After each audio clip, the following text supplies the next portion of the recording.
कैसे हैं मेरे दोस्तों? उम्मीद करते हैं आप लोग मस्त होंगे। मस्त रहिए, स्वस्थ रहिए, आबाद रहिए। यहाँ रहिए चाहे इलाहाबाद रहिए, आबाद रहिए। देखिए आज पार्ट नंबर 2, पार्ट 2 हम लोगों का ये जो टेस्ट सीरीज का जो चल रहा है आंसर यानी सॉल्व आपको जो कराया जा रहा है आंसर शीट का, उसका ये क्वेश्चन नंबर कौन सा है मिटाने वाला, ठीक है। ये पार्ट लेक्चर नंबर 2 है। वीडियो की बात करें तो आपको हर सॉल्यूशन के साथ कल बेहतरीन तरीकों से मिला आपको लेक्चर 1 का वीडियो। उम्मीद करते हैं समझ में आया होगा। आज भी आपके उसी अंदाज में और उसी माहौल के साथ 8वां क्वेश्चन को देखते हैं। जरा ध्यान से देखिएगा क्या होता है 8वां क्वेश्चन।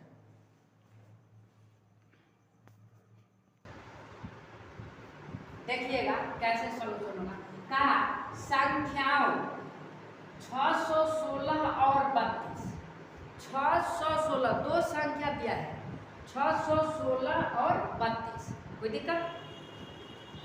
जब 616 और 32 दिया है तो इसका एचसीएफ कैसे करेंगे? देखिएगा गुणनखंड विधि से या भाग विधि से, दोनों विधियों से कर सकते हैं। अगर भाग विधि से कीजिएगा तो छोटे संख्या से बड़े वाले को भाग देना है। तो जरा देख करके देखिए 32 गुना के 64 हो जाएगा, एक बार में जाएगा तो यहाँ हो जाएगा 32। ये 11 में से 2 गया 9, ये हुआ 5, 5 में से 3 गया 2, हो गया 29, ये ऊपर से उतर गया 6। आप देखिए कितना होगा 8 गुना के 16, 8 से ले चलिए 8 गुना के 16 18, 9 से भी चलता जा सकता है। 9 गुना के 18 के 8 हाथ में लगा 1, 9 3 27, 27 से 28, तो कितना बच गया भैया 8। कितना बच गया 8, ये ऊपर से उतर गया, ये हो गया 32। 8 चौके 32, 8 चौके 32, यानी मौसा कितना आया? मौसा कितना आया? 8 है। जिस संख्या से भाग लग जाएगा, ये भाग विधि से, किस विधि से? भाग विधि से। जिस संख्या से भाग लग जाएगा वही हम लोग का मौसा कहलाएगा। ये मौसा हो गया, ये बाकी सब गलत हो गया। आप सब क्या हो गया? गलत हो गया। कोई दिक्कत नहीं होना चाहिए। आप जरा ध्यान से देखिए, ये क्वेश्चन कहा 9th वाला क्वेश्चन कहा कि समकोण त्रिभुज में सबसे बड़ी भुजा का नाम होता है। अब बताइए समकोण त्रिभुज, पहले ही कह दिया कि समकोण त्रिभुज है। अगर मानते हैं ये समकोण त्रिभुज है तो बताइए 90 डिग्री के ठीक सामने वाली भुजा क्या कहलाता है? कर्ण कहलाता है। तो सबसे बड़ी भुजा यही तो होता है, कर्ण। Option number C, option number C. कोई दिक्कत नहीं होना चाहिए। आइए 10वां क्वेश्चन, जरा ध्यान से देखिएगा साथियों। 10वां क्वेश्चन बोला गया है कि x² + 4x + 6, x² + 4x + 6 बराबर 0 के मूलों का योग होगा। मूलों का योग बताइए। द्विघात समीकरण को हमने कहा था कि ax² + bx + c बराबर 0। ये क्या होते हैं? द्विघात समीकरण का व्यापक रूप होता है। क्या होता है? व्यापक रूप होता है। तो इनके मूलों का योग अल्फा प्लस बीटा बराबर क्या होता है? -b/a। Alpha plus beta, alpha और बीटा दो क्या होते हैं? मूल होते हैं। तो दो हल होते हैं, दो शून्यक होते हैं। तो इनका योग कितना है? -b/a। यहाँ b का मान क्या काम कर रहा है? 4, तो 4 हो गया। a का मान कुछ नहीं, तो यहाँ 1 है, तो 4 में 1 का भागा कीजिएगा -4। ये माइनस फार्मूला से ही आया है। तो ये option number D, option number D. कोई दिक्कत? ऑप्शन नंबर डी हो जाएगा। उम्मीद करते हैं आप लोग को बेहतर समझ में आ रहा होगा। अब जरा ध्यान से देखिए,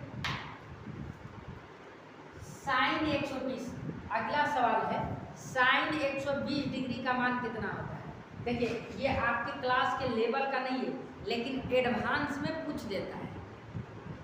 मैंने कहा था ऑफलाइन सेंटर पे कि एडवांस में कुछ सवाल पूछ दिए जाते हैं, तो वही है ट्राइगोनोमेट्री का एडवांस का कुछ ये सवाल है। ठीक है, तो आप बताइए क्या है। साइन 120 डिग्री का मान निकालना है, तो साइन 120 को हम लोग क्या लिख सकते हैं। देखिए साइन 120 डिग्री को क्या लिखेंगे, साइन 90 प्लस थीटा लिखेंगे। साइन 90 प्लस थीटा यानी थीटा का मान 30 डिग्री। साइन 90 प्लस थीटा ये हो जाएगा, तो थीटा का मान कितना करना है 30 डिग्री। तो साइन 90 प्लस थीटा यानी थीटा 30 डिग्री हो गया। तो क्या होता है साइन का 90 पे चेंज होगा तो कॉस 30 डिग्री होगा। कॉस 90 प्लस थीटा चेंज हो जाएगा कॉस थीटा पे, तो कॉस थीटा कॉस 30 डिग्री का मान √3 बटे में 2, √3 बटे में 2, √3 बटे में 2। Option number A. कोई दिक्कत। A for Allahabad, option number A. कोई दिक्कत नहीं होना चाहिए। थोड़ा सॉल्यूशन के साथ दिया जा रहा है, आप लोग ध्यान से देखिए। आप देखिए बोला है कि अगला सवाल बोला है 12 का नजर 12 सवाल बोला है कि रूट में 324, रूट में 324। अब बताइए रूट में 324 का मान कितना होगा भैया। तो इसका वर्गमूल निकालना है, तो रूट में 324। अब 324 को तोड़िएगा, क्या करिएगा तोड़िएगा। देखिए तोड़ते हैं, 2 गुणे 2 गुणे 2 गुणे 2 गुणे 2 गुणे 2 हो गया। 2 गुणे 2 गुणे 2,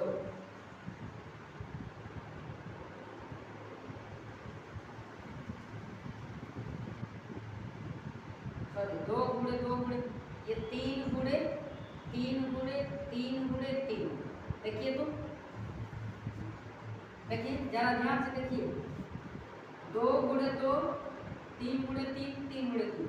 जरा ध्यान से देखिए आप लोग, 2 गुना के 4, 4 क्या है 12, 12 क्या है 36, और 36 में है 9 का गुणा कर दीजिए। देखिए 36 में 9 का गुणा करके देखिए कितना ही आएगा। 9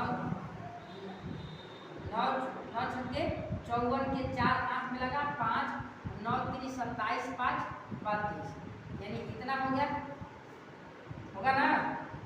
तो इसका जब गुणनखंड निकालेंगे तो कितना होगा, 2 को ऐसा संख्या जोड़ा में चला गया तो 1 के बाद ये जोड़ा में चला गया तो 1 के बाद ये जोड़ा में चला गया तो 1 के बाद, तो 3 3 के 9 9 के 18, यानी इसका कितना आएगा option number B for Bombay. B for Bombay, option number B. समझ में आया। बेबी को बी पसंद है, बेबी को बेस पसंद है, तो बेस फॉर बी। ठीक है, उम्मीद करते हैं आप लोग को समझ में आ रहा होगा। आइए 13 क्वेश्चन को देखते हैं।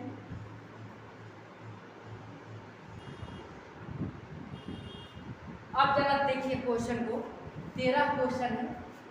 कहता है यदि शांत जल में नाव की चाल 20 किलोमीटर प्रति घंटा तथा धारा की चाल 5 किलोमीटर प्रति घंटा है, तो धारा की दिशा में नाव की चाल क्या होगी।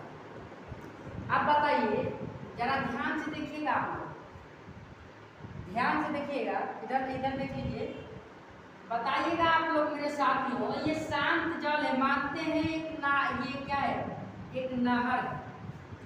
इधर सभी पानी का सभी धारा इधर चल रहा है। ठीक है, कहता है कि यदि शांत जल में नाव की चाल, अब बताइए सभी शांत पानी जल एकदम, पानी का कण क्या है एकदम स्थिर है, पानी का कण स्थिर है, इसमें पानी के कण क्या है स्थिर है।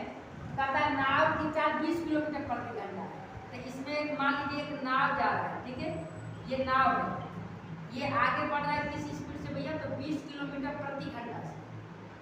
20 किलोमीटर प्रति घंटा से, तथा धारा की चाल 5 किलोमीटर प्रति घंटा है। अब इसमें धारा की चाल कितना हो गया? 5 किलोमीटर प्रति घंटा। इसी में धारा की चाल 5 किलोमीटर प्रति घंटा हो गया। बताइए, जब धारा की चाल 5 किलोमीटर प्रति घंटा हो गया तो फिर कहता है धारा की दिशा में नाव की चाल कितनी होगी? तो धारा की दिशा में नाव की चाल और बढ़ जाएगा पानी में, और जब चलिएगा पानी में, पानी की दिशा में जिस तरफ पानी बह रहा है आप उसी तरफ जाइएगा तो और क्या होगा? आपको जाने में कम भार पड़ेगा, स्पीड से आप चलिएगा। आप लोग जैसे हवा वगैरह, हवा में जब चलते हैं, जब उसके हवा के विपरीत चलते हैं तो लगता है कि बाल पीछे का गिरा है, और जब यही पीछे से आता है तो पूरा चुड़ैल की तरह हो जाते हैं। समझ में आया? तो ये क्या हो जाएगा? धारा की दिशा ये जुड़ जाएगा, दोनों क्या हो जाएगा? जुड़ जाएगा ना जी। तो जुड़ 20 और 5 25 किलोमीटर प्रति घंटा हो जाएगा। Option number A, option number A. कोई दिक्कत? उम्मीद करते हैं आप लोग को समझ में आया होगा इतना तक। आइए मिलते हैं सेशन बी, यानी 2 नंबर और 3 नंबर के सवाल को सेशन बी में शिफ्ट किया गया है, देखते हैं। तब तक के लिए देख, अब देखिएगा साथियों, ये सेशन बी का, सेशन बी 2 नंबर क्या है? ये कितने हैं? ये 2 नंबर के सब सवाल पूछे गए हैं। तो जरा देखिए ध्यान से, कहता है कि 156 का अभाज्य गुणनफल ज्ञात करें। आप बताइए, ये छोटे छोटे बच्चों वाला कहानी दे दिया।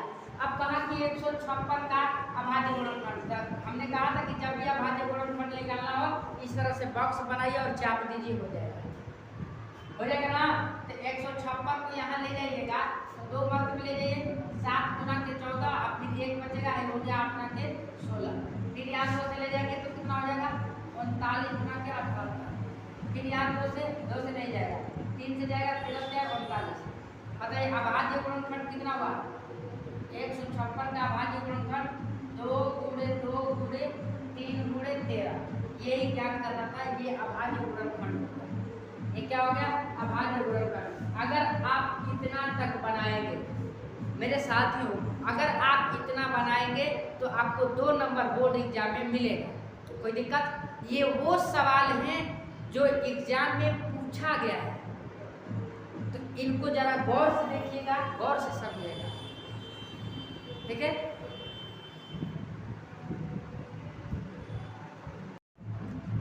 देखिए दूसरा क्वेश्चन, ये सेशन बी का है, ये दूसरा सवाल। साइन 150 का मान होगा। अब बताइए 2 नंबर का क्वेश्चन पूछा है, साइन 150 का मान होगा। अब बताइए साइन 150 को हम लोग क्या लिख सकते हैं? साइन 150 को हम लोग क्या लिख सकते हैं? साइन क्या लिख सकते हैं?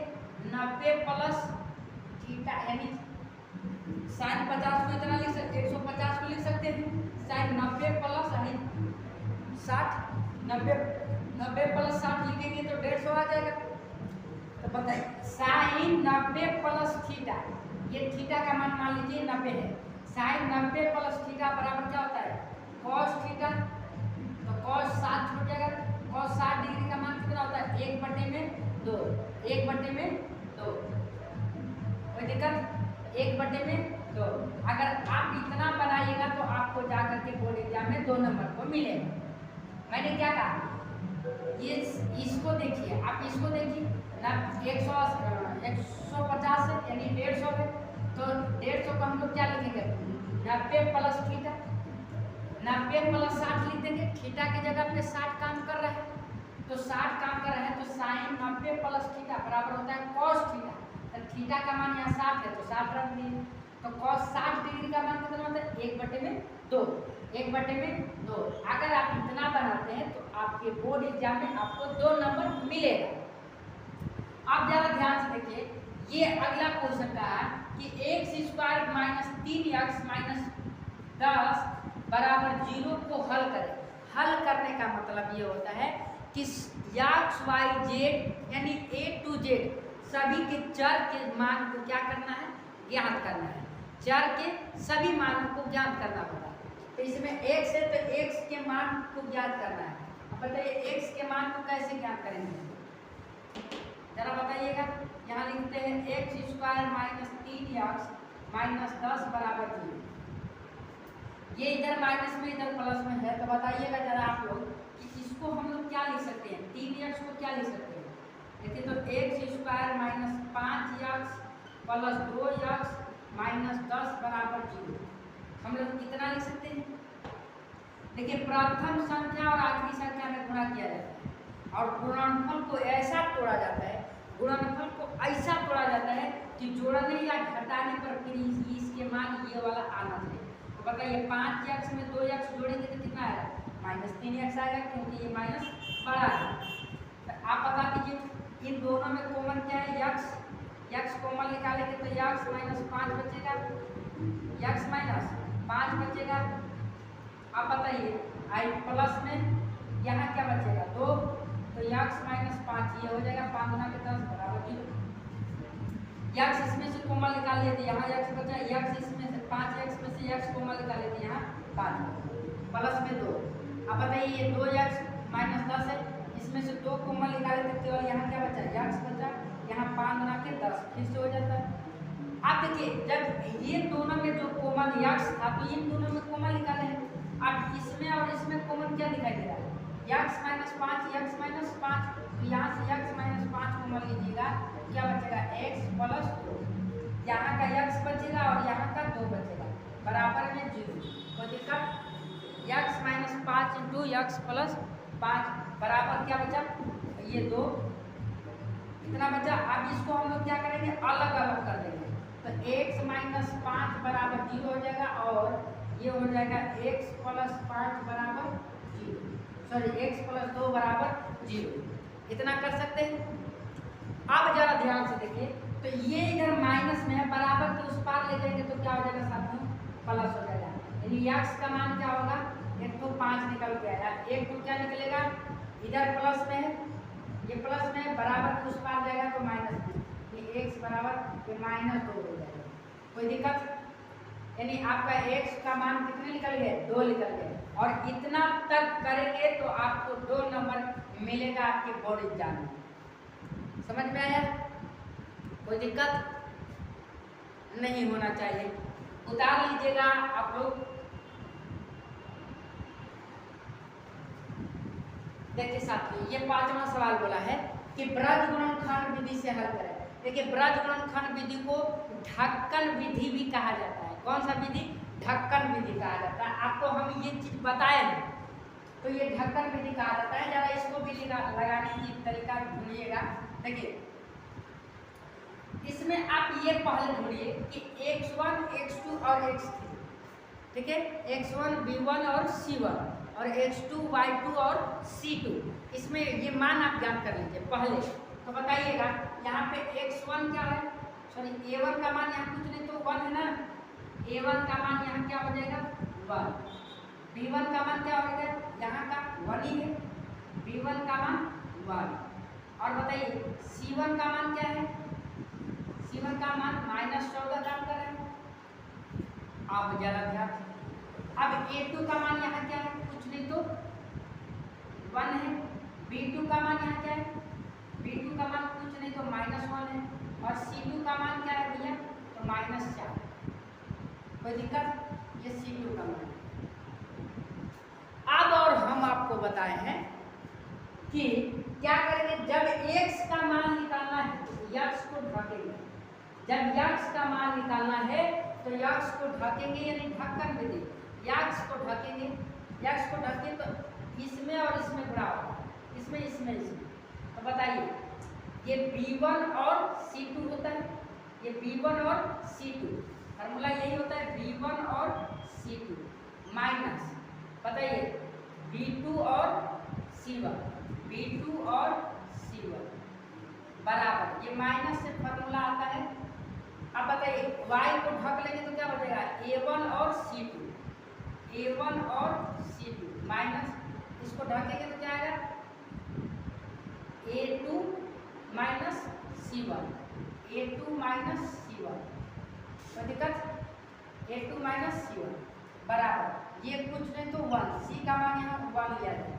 तो बताइए अगर इसको हम ढकते हैं तो क्या बचेगा a1 और b2, a1 और b2 A1 और B2 माइनस, अब इसको ढकेंगे तो क्या बचेगा A2 minus B1, A2 minus B1। ठीक है, अब इसी पे मान रख दीजिए, बताइएगा x की जगह पे तो x ही रहेगा, A1 B1 की जगह पे क्या रखेंगे, B1 की जगह पे 1 गुणे C2 की जगह पे -4, यहाँ माइनस से फॉर्मूला है माइनस, B2 का मान -1 और C1 का मान -14, यहाँ -14 बराबर -5। अब इसको देखिए A1 का मान 1 और C2 का मान -4 माइनस A2 का मान 1 और गुणे C1 का मान -14, C1 का मान -14 बराबर 1/, क्या हो जाएगा जरा ध्यान से देखिएगा, 1/, क्या होगा A1 का मान A1 का मान 1 गुणे B2 का मान -1, यहाँ माइनस होगा फॉर्मूला से, A2 का मान 1 और B1 का मान 1 होगा।